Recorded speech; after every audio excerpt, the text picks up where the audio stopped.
Thanks for joining us. My name's Tessa. Welcome to Battle of the Pitch Decks.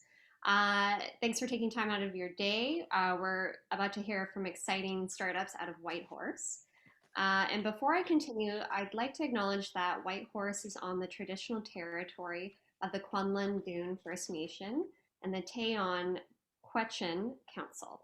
We acknowledge their people with respect, and those that live in Whitehorse are all grateful to live, work, and play on the unceded territory. Now, last fall, Capital Investment Network, Viatech, and Women's Equity Lab held the very first Battle of the Pitch Decks, and it has grown into this multi-city battle with Start Yukon, Accelerate Okanagan, and Angel Forum joining forces. Earlier this month, we heard from companies in Vancouver where Lucent Biosciences won the battle. So they're going to move on to the finale along with whoever wins today, and also on April 21st in Victoria and May 5th in the Okanagan. The finale is going to be live on June 2nd. You can register for all of these events on Eventbrite, and I'll post the link in the chat shortly.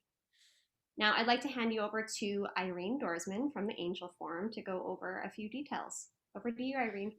Yeah, thank you, Tessa. I don't know why they left this to me to do the housekeeping rules. I'm not one to really be very strict on that. And as we just said, like if we mess up, that's great, and we have some fun because I think we all need a bit of fun.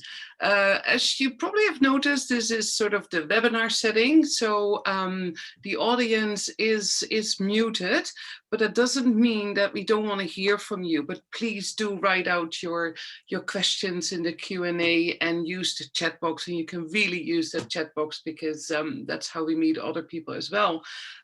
So after each presentation, the judging panel, our esteemed judges who will be introduced by William later, and they all represent one of the organizing organizations. So that's good. It's an very even keel here. They will ask questions to the presenting companies. And if you have questions, put them in the Q&A box or in the chat room, and we will get back to those later. And probably towards the end, when we're tallying up all the scores, you can ask your questions and we will get into it. And I must say, all the companies can answer the questions during other presentations as well.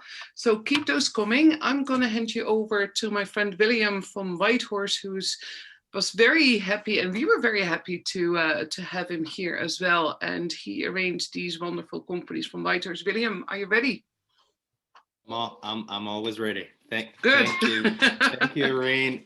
Thank you very much. Thank you, Tessa, as well for putting this together and for taking the event and including us here and including us here in Whitehorse.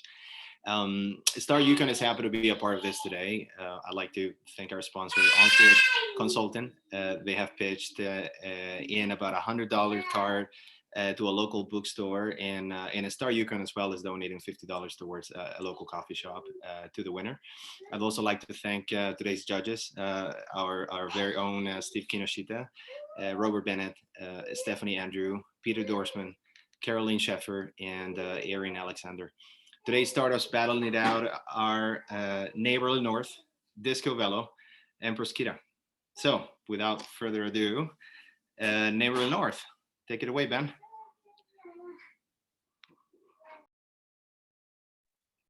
Hello, everyone. Great to be here. My name's Ben Pereira, and I'm the president of Neighborly North, which is a branded operator of vacation rental, short-term rental properties based in Whitehorse, Yukon, and the first branded operator of this sort in Northern Canada. We aspire to be synonymous with the feeling that you should get every time you travel, and hope to be the leading brand and the leading provider of short-term rental accommodations in Whitehorse, Yellowknife, Juneau, Anchorage, and Fairbanks by 2024. The problem that we're solving is that travelers in Northern Canada, Alaska, and small town North America generally have to choose between the lesser of two evils when it comes to accommodations. They have the corporate soulless hotel option or the Airbnb stay, which 10% of the time gets everything right and it's perfect, and 90% of the time falls short due to the non-institutional nature of hosts that make up that platform supply. So what we did was study the industry inside and out, eliminate the redundancies, and combine the absolute very best of both worlds. On the hotel side, standardization, brand value, quality control, and on-demand customer service. And on the Airbnb side, that cool, personalized, live like a local experience at a low price per square foot. And with this value proposition, we package the entire experience together from payment to checkout and deliver it seamlessly with technology without fail every single time. And we do this in a much more profitable format than traditional hotels, despite costing less to the consumer. So our customers love us because we offer them the best cleaning, the very best customer service. We digitize the experience, we personalize and professionalize it, and we deliver it more consistently than independent Airbnb hosts will ever be able to with a more or less off the shelf tech stack.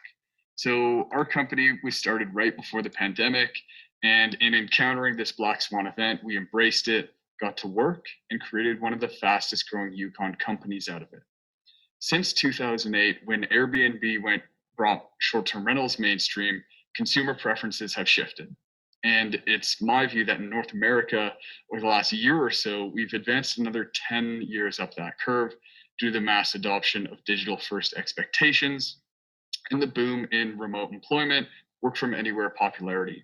So really, we think we're in the right place at the right time in the right market to fill a large white space opportunity in some of North America's burgeoning tourism and remote work destinations. To quickly touch on market size and adjusting for COVID, in the large 5 cities north of 60, consumers spent approximately $50 million per year on just Airbnb platform right before the pandemic.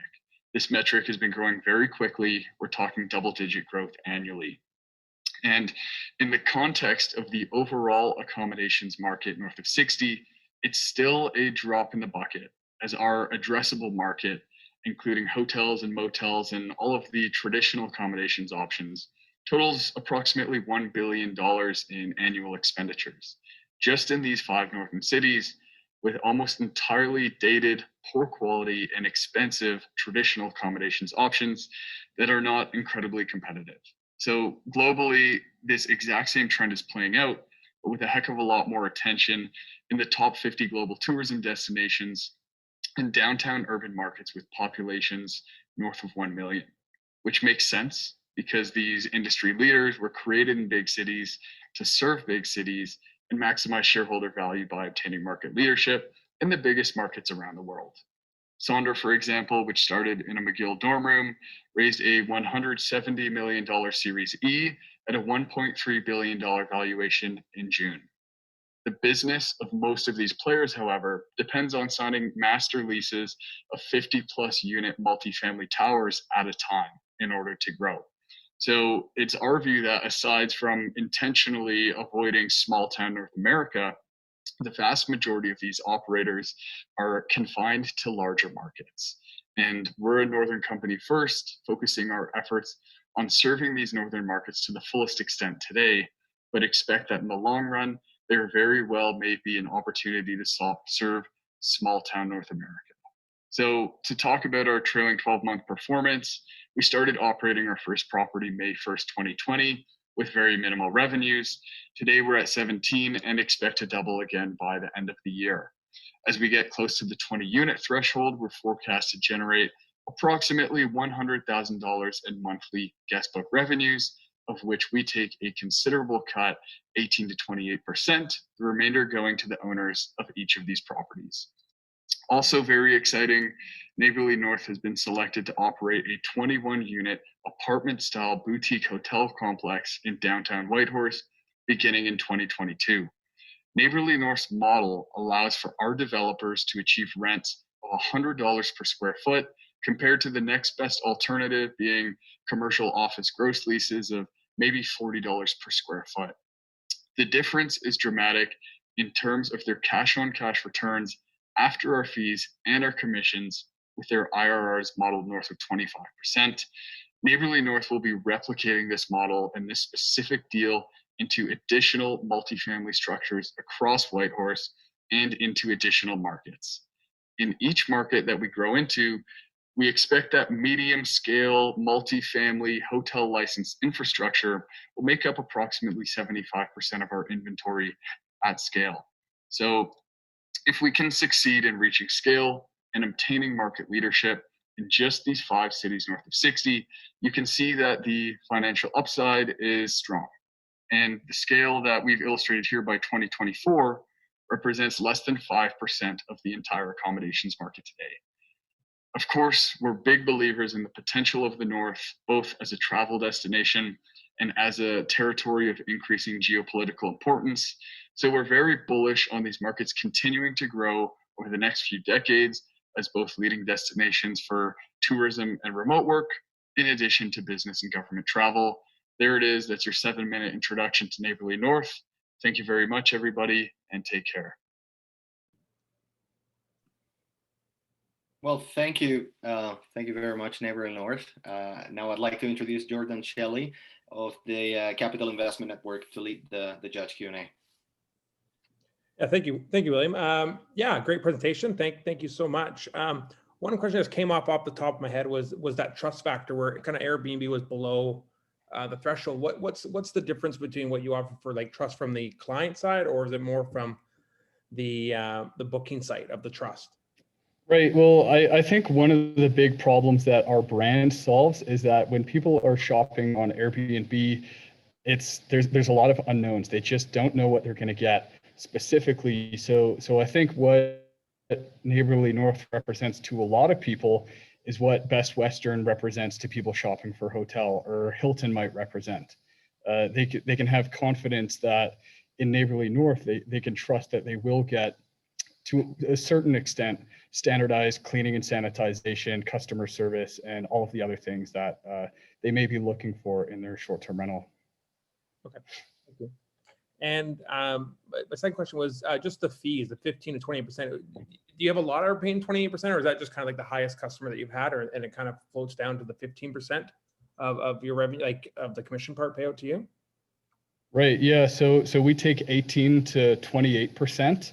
28% in the event that we process a direct booking through neighborlynorth.com, 18% if a booking comes through any other channel that we might be advertising on, whether that's Airbnb, booking.com, TripAdvisor, Expedia. Okay, awesome.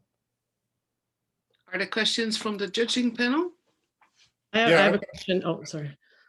I have a question. First of all, we have a rural property, a vacation property in Manitoba, so we would love for you to make it to the rest of North America. But my question is you said live like a local. Can you explain more about how that service is offered? Yeah, I mean, I think the brand that we're building here, we not only want to provide people an excellent place to stay, but we want to provide them that kind of inspiring community connection that I think a lot of people want when they travel, whether it's for pleasure or whether it's for business and pleasure, or whatever reason that they're coming to the North. We want them to have at their fingertips local art from artists in the community that they're visiting. We want them to be exposed to poetry by Robert Service, stories by Jack London, and really helping people live like a local and experience that Yukon story. Thank you. Yeah, but a question from my side is, how big is your team? Is it just you, or can you talk a little bit more about how it came together and who are doing it? Yeah, so today we have 2 full-time, 4 part-time. It's just myself handling virtually all of the day-to-day kind of guest touching operations. Most of the back end is entirely automated, and a lot of the guest touching parts are also automated by the off-the-shelf software that we use. We have a full-time creative director.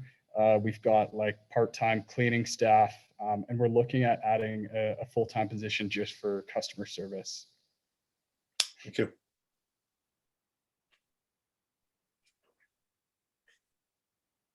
Time for a couple more questions. Anybody?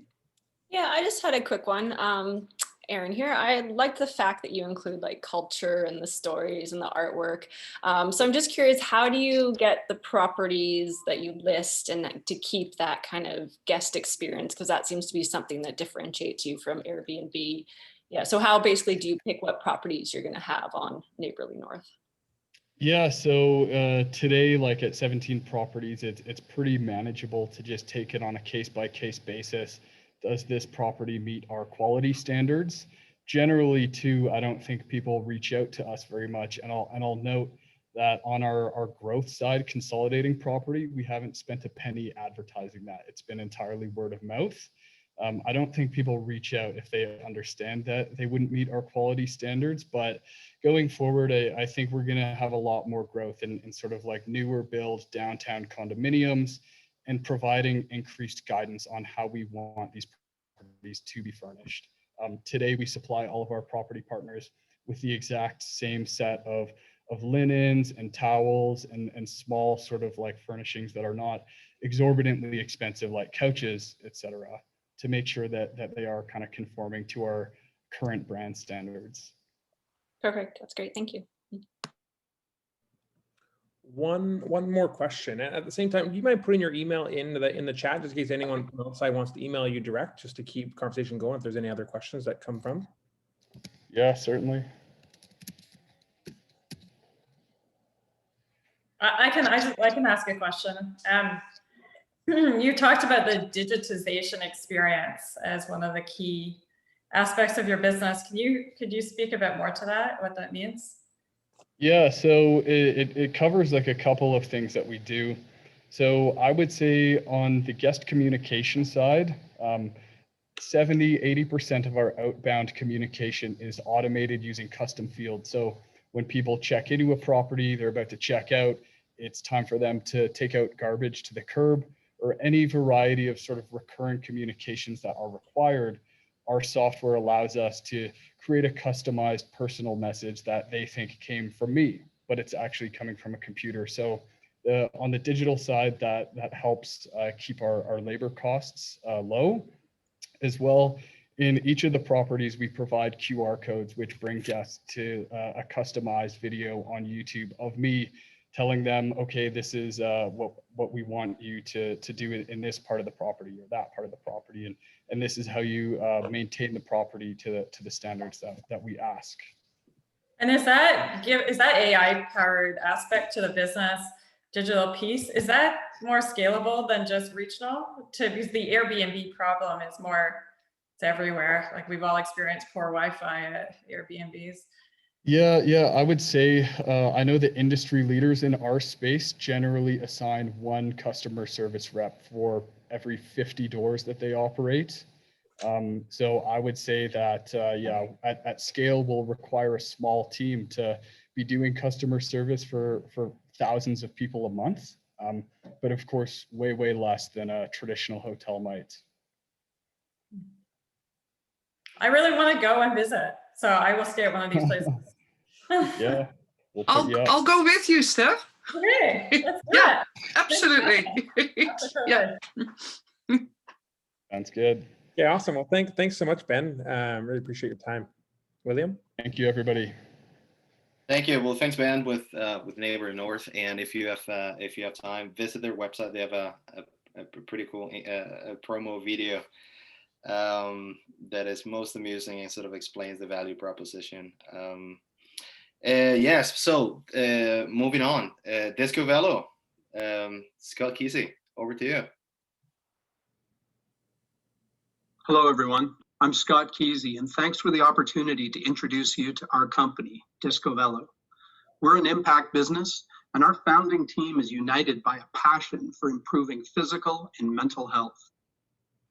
Stress and anxiety have our students and teachers in a hole, and the pandemic is digging that hole even deeper. They urgently need our help. The science is clear that physical activity is highly effective in helping to manage stress and anxiety and to regulate emotional energy. But students aren't getting enough physical activity, especially now. Our software helps students actually move in the right direction. We've been called Peloton for kids, but we're more than that. Think of us as Peloton with purpose. I'll explain that, but first, some more about the critical problem we're helping to solve. It starts with inactivity, stress, and energy imbalance at the root. In classrooms, that presents a barrier to learning. It causes educator burnout, and it impacts both learning and teaching outcomes.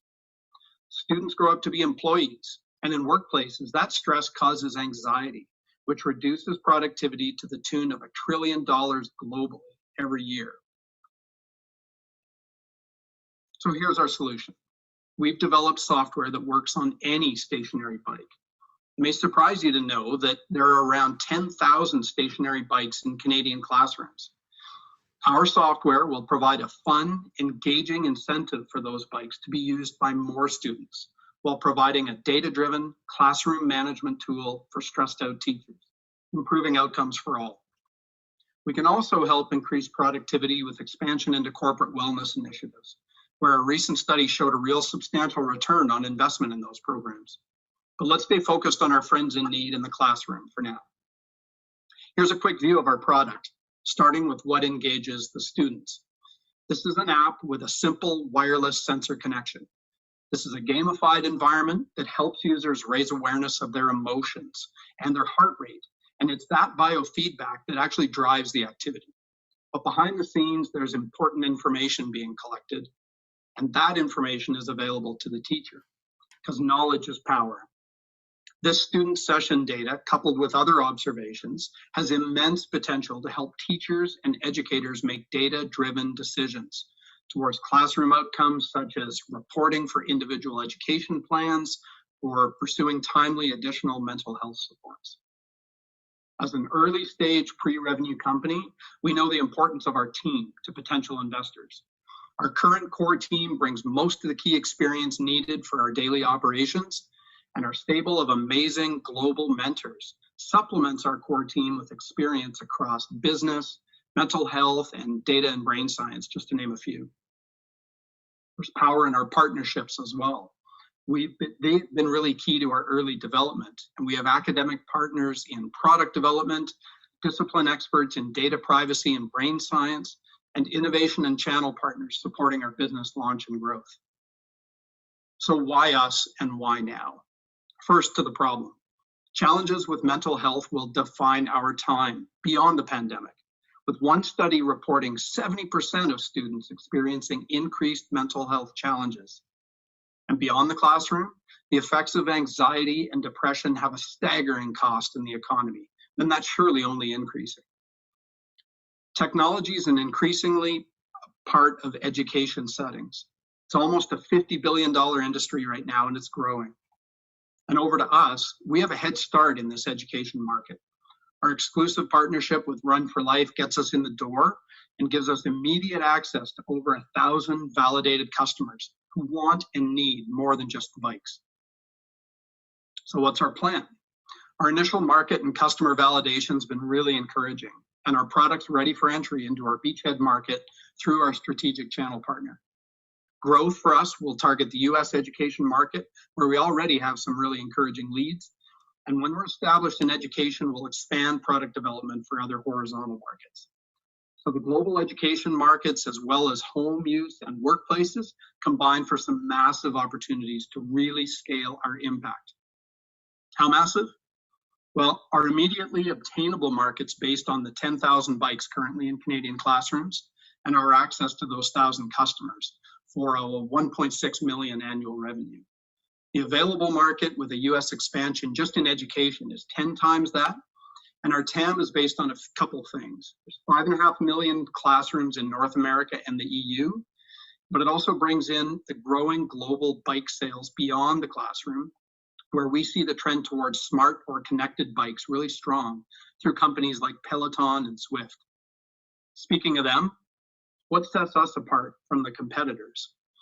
There's a few companies like theirs that have products that combine a couple of these powerful factors in combating stress and anxiety, but it's not intentional. But we're the only one with a third leg on our stool, so to speak, and with the competitive edge of an exclusive channel partner with validated customers in the education market. Here's what we've achieved so far. We've been really strategic in leveraging private investment into grants for product development. We have one channel partner secured and another global partner in discussion. And we've just been accepted to SFU's Venture Labs Accelerator program. We have our alpha product ready for commercial launch and a second pilot program kicking off soon. We're currently starting a pre-seed round for 150,000 under convertible notes to fund progress towards our next milestones.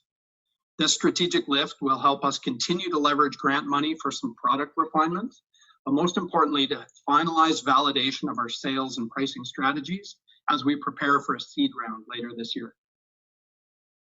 So to summarize, the problems of inactivity and mental health were acute before the pandemic, but they're now at crisis level. Our students and teachers need help.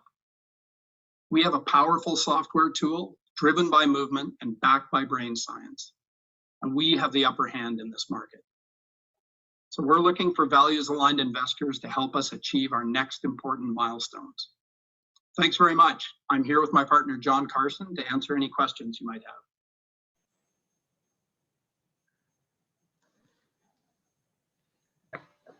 Awesome. Well, thanks so much for the presentation. Sounds pretty awesome. I just want to know a bit more about the bike. Like, do you handle the bike? I know you're testing it right now, but how's your pricing model work? Is it similar to kind of the competitors, or is it just how you see it mapping out?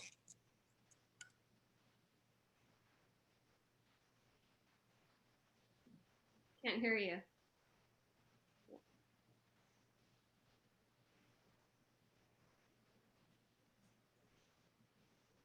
Hear me now? Yeah. Yeah. Okay, I'm not sure I can hear you though. For some reason, hang on just one sec.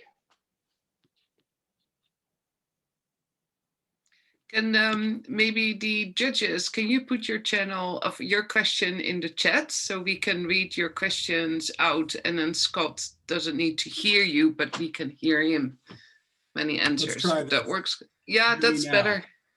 Yeah, okay, we can hear you. Yeah, Scott, can you hear me okay?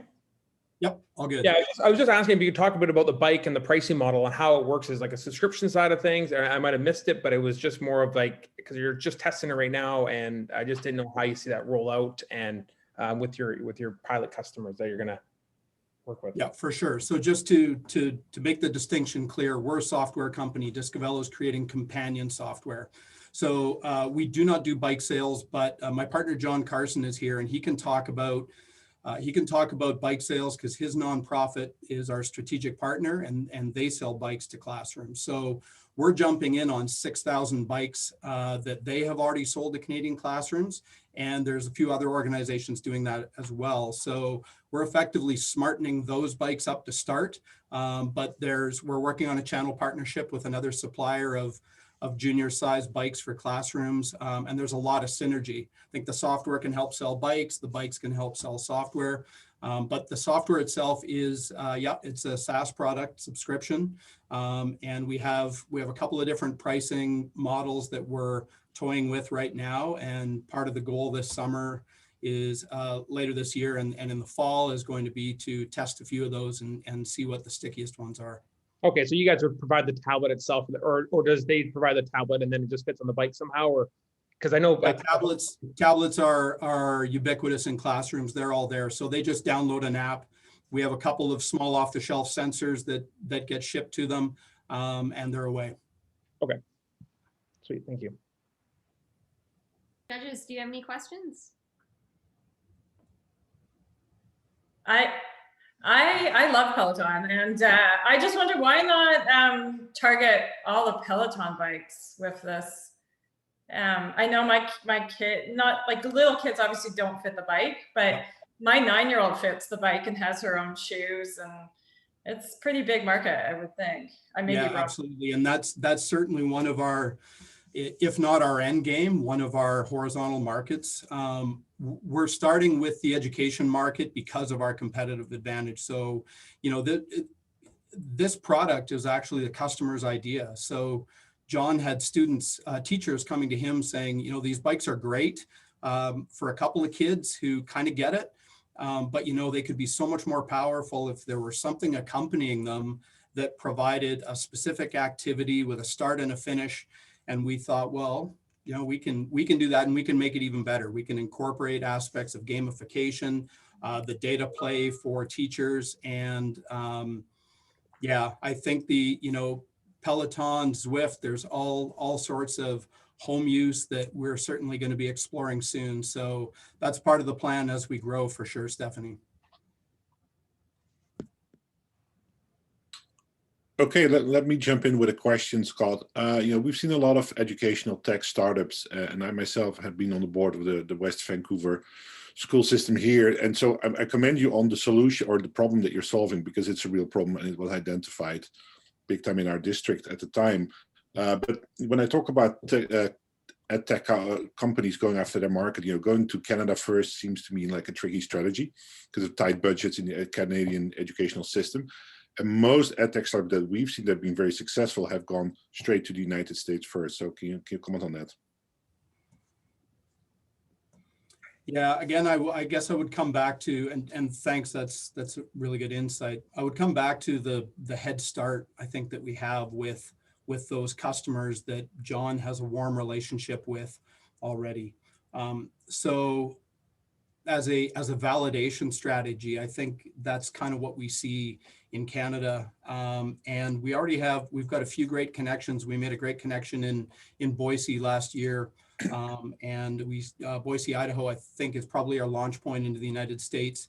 In addition, there's private school and boarding school connections that we have in the United States. Certainly I think that's going to be a market that we explore really quickly. Jumping in Canada just seems like a natural for us with the strategic partnership that we have here. But our second channel partner that we're working on an agreement with right now is really well established in the United States, Europe, and Australia. So when that firms up, I think that's probably going to be our quickest and easiest jump into the US market through that channel partner. Thank you. Thank you. When you're collecting statistics on children, is there any like privacy concerns that you need to be worried about? And are the parents brought into the conversation, or how does that work? Yeah, there's definitely privacy concerns. So we've got a data privacy policy in terms of use that are GDPR compliant. So EU is the highest standard for that. And the way we get around that is that there's effectively a data firewall between us as service providers and the organizational institution. So we effectively set the organizational administrator, whether it's a district administrator or a principal, up with the privileges. They onboard teachers and the teachers onboard students, and the data, the individual data stays within that organization. So we have visibility into anonymized data to be able to help with some optimizations on our end. But the specifics of the actual users and the health data stay within the organization. That's a good question. Thank you. Any other questions for the startup? No? Okay. Thanks, everybody. Thank you so much. Ready, William. Thank you. Thank you, Scott. I guess that answers the question as to whether or not there is tech in Northern Canada. Our next company is Proskida, definitely last but not least. Take it away. The virtual floor is yours. Hi, my name is Alistair Smith. I'm founder and CEO of Proskida, and we make ProTurn. Proskida is the leader in sport performance software. We count 6 national ski teams and 2 cycling teams, 1 pro and national, as customers. These top athletes' use of ProTurn.io helps us target dedicated amateurs who invest in their passion. These dedicated amateurs spend $10 billion a year on sport performance alone. But this is only the start for us. Our software uniquely handles performance data. As a result, we can leverage the data collected from our elite customers to provide sophisticated and actionable insights for the mass market. These insights are highly appealing for companies who currently have a large amateur clientele. As a result, our IP will have tremendous value for the company over the next 12 to 24 months, which we believe will lead to a highly successful exit. So we started in alpine skiing, and it's a SaaS-based software subscription service, and our focus is on helping athletes improve faster. It's easy workflow with real-time results. And as of now, our customers have won 100 World Cup medals in alpine skiing and ski cross. This is translating into sales at the lower tier. 40% of our customer base is from regional clubs and is growing. So the core problem in sport, the one that we're solving here, is that there's so much data being collected. But the key is not all data is important all the time. Here, in the case of alpine skiing, we have the timed runs, and those are the only ones, that's the only information that we're most interested in. With existing software, it doesn't let you isolate and compare these individual elements. Within alpine skiing, what we can do is we can let the coach or the athlete very quickly find the section of the data that they're most interested in, which would be the time run, and be able to extract that information and compare it to themselves over time, or comparing to other athletes. They get their data now in extreme granularity, and it's very easy for them to be able to see where their time has lost or been gained. And we built this tool so it's all based in real time and can take in the data and give them results when they get to the bottom of the hill. So for us, this is working out very well. Since COVID, we've been able to manage 20% month-over-month growth for the last 9 months. At the national team level, they're starting to sell themselves, with Russia contacting us on a Sunday, and they bought by Tuesday. Clubs we're selling both in the EU and North America. We're partnering with federations around coach education to get the word out, and coaches are recommending ProTurn to their colleagues. But alpine skiing is just the start. We built ProTurn.io to be sport agnostic. Customers can use the existing sensors that they own to get more value out of them. They get instant value from searching their historic data. And the more our sophisticated customers use the tool, the better our data set becomes. So we're after this dedicated amateur. There's about 60 million of them across multiple sports for whom sport is their passion. This group spends more than $10 billion a year to measure their improvement.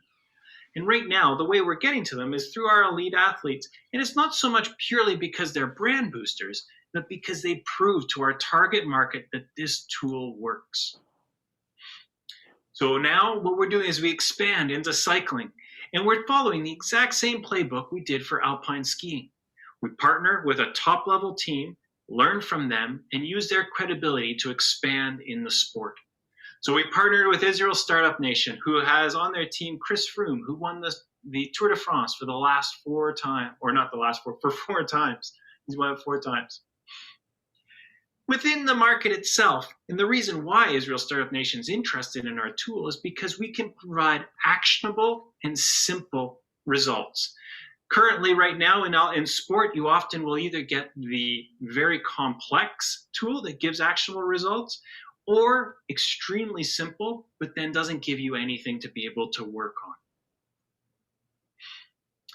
As we grow, we're seeing into the next training season, we're seeing 20% growth. Within endurance, we see that they'll start to pick up and gain momentum over the next 2 years. For alpine skiing, for the next 12 months, we see our growth is going to be through reaching out to customers at events, partnerships with federations, and leveraging our elite customers to get intros into brands for partnerships like Desante and POC. We're also growing our inbound marketing to be able to scale up our sales. So we have a round now. It's a $650K off of $4 million pre-money valuation. We already have $290K invested from this round. And the use of these funds is we're planning on scaling our marketing and sales channels, expanding our feature set within alpine skiing to increase our addressable market as well. And the key here is expand into cycling and running. Now is the time. We have the partnerships in place. We have a lead in alpine skiing, which is providing a good set of revenue. So in terms of an exit strategy, we see those same group of companies that were in our competitors, those are the target. For example, Strava, Whoop, and Zwift collectively have raised $630 million just last fall. Garmin has bought an analytics company called First Beat Analytics that's used by 5 other watch manufacturers, include Huawei and Casio. We expect those companies are going to be looking for a replacement soon. The point is, there's money and there's strategic positioning happening now in this space. And we have the team to be able to take that to the line. We have, on the sales team, we have Brandon Dyksterhouse, ex-US women's head coach, Michaela Schifrin's coach. On the development team, we've got a combination of the technical expertise and subject matter expertise. We have one Olympian on our team, and we as a group are a bunch of endurance athletes and have built this tool for endurance sport. So thank you very much for your time, and I look forward to hearing from you. Awesome. Well, thanks so much. Great presentation. Just right off the top of the head, with COVID being an impact, do you see it kind of changing now as we kind of go over the pandemic kind of hump, or are you getting growth or kind of feedback from the need for this? If anything, we're seeing that with COVID, it's actually growing our market, especially cycling. Like certainly indoor training is happening more and more, which is kind of cues us up very well, because what we can do is find the structure that you get in indoor training that people are getting from Zwift, from Trainer Road and various other tools. And we can find that structure in their outdoor training. So as people are trying to get out and try to find ways to, continue to be active and, while still being somewhat distant, like thankfully we're not in team sports, then, we see actually this market really expanding for us. Okay, thank you.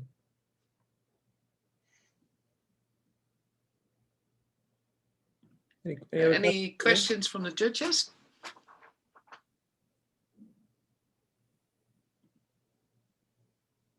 Steph? Yeah, I can ask a question. I hope this isn't repeating. And I have two questions. If the first one's not good, maybe the second one will be okay. But I'm sure this is mentioned already. So is the business model a data analytics component on the hardware piece? What are the different pieces of the business model? So it's a SaaS business model primarily. In alpine skiing, we white label a sensor, and so we have some non-reoccurring revenue there, but it's primarily reoccurring revenue. So we have, for right now, pricing with athletes using it now, it's $39 US a month, $29 US a month for annual. Okay, and then in terms of the markets that you're looking into going to next, what do those markets look like in terms of financial opportunity and timeline? In terms of sort of size of market, or? Yeah. So what we're after, as I mentioned, this what we call a dedicated amateur. We've there's a common acronym that's used, it's called MAML, which is middle-aged men in Lycra. And these are the people who spend upwards to 1,000 purely on performance management. So that's hiring coaches, getting time in labs to measure their VO2 max. They're paying for similar type tools. So of that group, it's about, market size is about 10 billion on performance management alone, or performance measurement alone. It's quite, again, it's that group. For them, sport is a defining factor of their life. And which is interesting, because the group is kind of in their mid 40s and older. They've accomplished a fair bit. They're doing fairly well financially in their career and family. And so sport is kind of their next thing. And so they're doing Ironmans. They may not be coming in, well, they're very likely not coming in first, but more like they want to improve their time, or quite often not lose as much time as they get older. Yeah, I get that. Sorry, go. Do you have another one, Steph? No, you go. You go. No, it's just a quick one. So I know there's a few other products out there in regards to cycling and skiing and swimming and running, and there's a lot. So what would you say is the biggest advantage in regards to your SaaS, and why? Why do you think, if you're moving to cycling, why would someone switch? So what's been interesting is that the whole market has moved in the same direction in terms of dealing with data and data analysis, and it's this idea that it's actually sort of two. There's one is you either do what we call a meat grinder approach, take all the various sensor data that these individuals are collecting, run it through a proprietary algorithm, and then spit out a number. So we see that with Whoop, we see it with Garmin's on watch type stuff, and it's not particularly useful for the athletes. It gives them, we could call them, if anything, a vanity metric. It gives them an idea out of 5 what it is, but they don't know what it takes to improve. We're taking a new approach to dealing with all that data, which is basically letting them be hyper-focused on certain aspects and be able to compare that over time.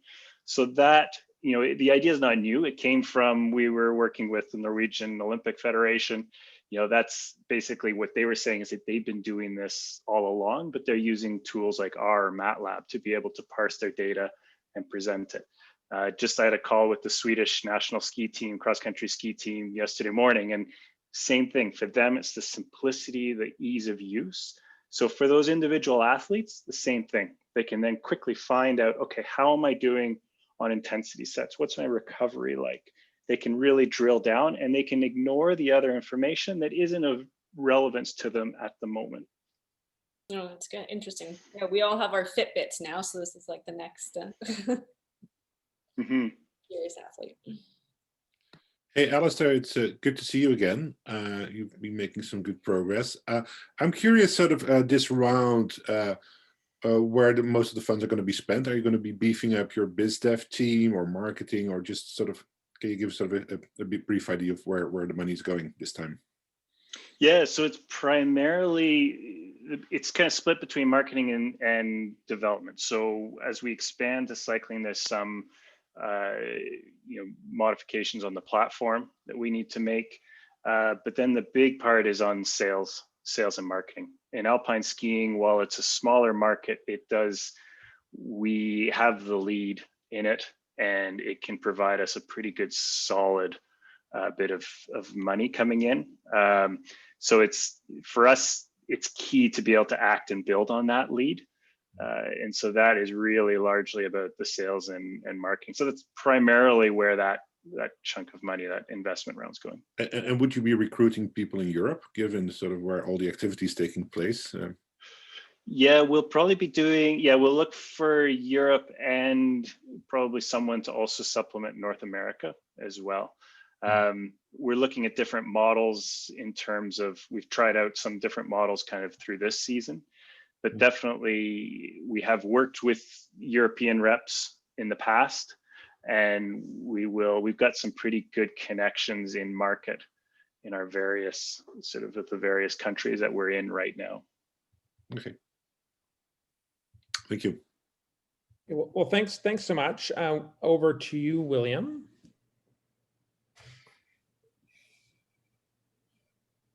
No, it's me.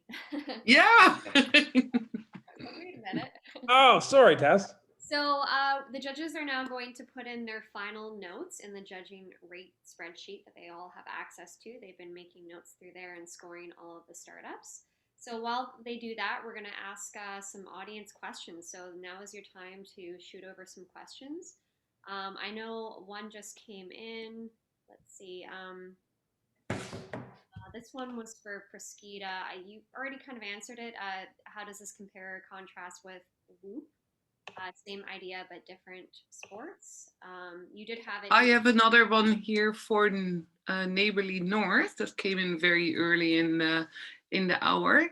And that question is, what has been the feedback from guests to date? And are you getting repeat guests? Ben? Yeah, thanks for the question. I would say so far the feedback has been quite good. The thing with hospitality is that to be good at it, you need to do a lot of different things good, because different components of the experience are more important to different kinds of customers. Also, just given the timing of our launch, the vast majority of our customers so far have been business and government travelers. We did have a travel bubble with BC, and we were able to serve some tourists for a short while, but I think our most frequent customer may have booked us 12 or 13 different times. So there's quite a lot of business there. We're currently hammering out some exclusive sort of provider of accommodation agreements with some of the bigger corporations here in the Yukon as well. Again, because there's such little infrastructure to begin with in our market. But yeah, generally, I would say it's been quite positive. We are Whitehorse's largest Airbnb superhost right now. And by our own measurements, and we do have a web scraping program that we built in-house, we think right now we account for 30 to 40% of short-term rental activity in Whitehorse. Excellent. Okay. While you look for the next question, I'm just going to run a poll here for the attendees, so just so we know which presentation was your favorite. So I'm just going to launch this. Thank you, Tessa. I have another question that I dug up from the chat box. Scott, this one is for you, and it's Tamara, and I know you've been going back and forth with Tamara. She has a question, like, you spoke about schools and then you spoke about corporate, right? Mm-hmm. And her question is, why not direct to parents rather than schools? Is that the bike? Or yeah, and I responded by saying, at risk of sounding redundant, it kind of comes back to our strategic channel partner with our customers already in schools. But what I did say is that that home use and or being able to follow a subscription from school back to the home environment is going to follow pretty shortly for us. So we've seen we're kind of following the development progress for companies like Prodigy Math. So Prodigy Math is a pretty monstrous company right now, and those subscriptions can be accessed from any location. They've got a really interesting pricing model too that we're looking at. But yeah, the home use for us is going to depend on really being able to access an appropriate size bike at home. So that's an expansion area for us, and it's one that we've got our eyes on for sure. Thank you very much. I have another question for Alistair, and then I'll keep quiet. I remember from when you presented at Angel Forum, the part that I was really interested in was a huge market of those men in Lycra. It's not the man, but the markets I'm interested in. So how have you worked with that, and have you entered that market, and what has the feedback been so far? Because I know you've been really focusing on more the professional groups right now. Yeah, so we're filtering down. So we kind of look at it. We've got our beachhead market of alpine skiing, and yeah, we're at that sort of elite level, and we're working our way down vertically within that sport. The mammals, those dedicated athletes on the bikes. The plan is as we build out and learn from the elite customers in cycling, then we work our way down in there. So it's kind of a start at the top, work our way down. So we're in alpine skiing. It's been really neat. We were just working with a team locally here, and to be able to have, in alpine skiing is even a little bit slightly different, because here we've got even 12-year-olds on it. We're looking at the data, and they can see them very specifically how they're doing. And for them, it's actually encouraging. It's giving them more confidence, because they can see where they've done well. Even if they did a huge mess up or fell further down the course, they can see how they were doing early on. So it's that ability to get that fast feedback, and also it strips out all of that other information. So thank you. Yeah. Great. Tessa? Much. I'm going to pass it over to William just to remind everybody what the winner receives and to announce the winner that I just slapped you with or chatted you with. Okay, awesome. Yes, I got it. You want me to announce the winner too? Well, first, let me see what the audience favorite was. Okay, here's the audience favorites. Wow. We've got pretty close here. Proskida, Neighborly North, Disco Bello. Excellent. Thank you for participating in that. And yeah, go for it, William. Yeah, awesome. Well, thank you. The winner is Proskida. There you go. Congratulations, Alistair. Oh, thank you very much, everybody. That's really tight. Scott, Ben, you guys looking at your presentations, it was like, holy smokes. Yeah, congratulations. Thank you. So Proskida is going to join Lucent Biosciences in the finale, along with whoever wins in Victoria and the Okanagan. So if you haven't already registered for those, please do. I want to thank William, Irene, and Jordan, Neighborly North, Disco Bello, Proskida, and all of our judges, also On Foot Consulting, who sponsored, and all the organizations and all of you for attending. There's a lot of people to thank. There's a lot of people putting this together, so it's a huge collaboration. We're going to see you on April 21st when we're joined by Biotech and Capital Investment Network in Victoria to witness the battle continue between LetHub, Brain First, and Drop Commerce. Thanks very much, everyone. Take care. Thank you. Bye.